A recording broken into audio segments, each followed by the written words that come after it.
Hey traders, TG Watkins here. It is April 2nd when I'm recording this, and I hope you guys have a good week coming up. Anyway, I wanted to show you some consistent patterns that I'm seeing. I know last week I talked about Lulu exploding and a little bit of a surprise because the rest of retail wasn't doing much.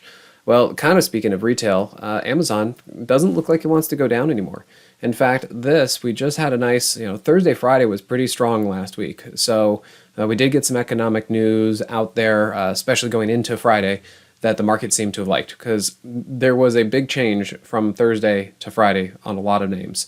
But what I'm seeing is some consistency here of where price had been flagging right here for a few days, a couple weeks on a lot of names. And then they started pop up Thursday, Friday of last week. And things were looking pretty good. For Amazon, that was a trampoline move. Price below the 50, but the Moxie Indicator above 0.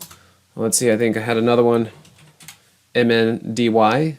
Looks like we are just about to set up on something like this. So again, what do we have here? Potential trampoline move. It's probably going to work. I can't confirm it yet, but probably looks good.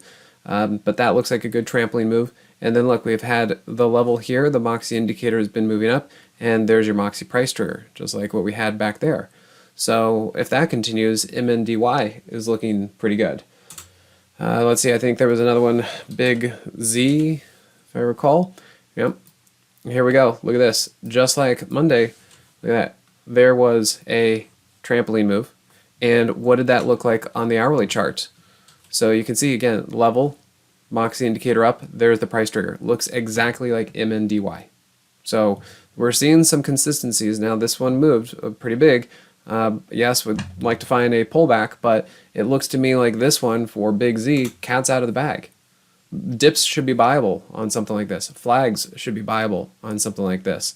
So yeah, we're starting to see some changes out there, and we need to be able to go grab it because we might only have a month to do this because perhaps selling may go away. So we'll have to see how that goes. Maybe we get a month worth of bullishness. Market kind of sells off to May, and then we'll see where we go from there. All right, guys, thanks again. We'll see you soon. Hey, TG here with Simpler Trading. Thanks for watching. If you enjoyed this video, be sure to leave a like or comment below. Also, make sure to subscribe and click that notification bell so you can stay up to date with my market analysis. Or you can join my free newsletter with the link in the description. Good trading, and I'll see you at the next video.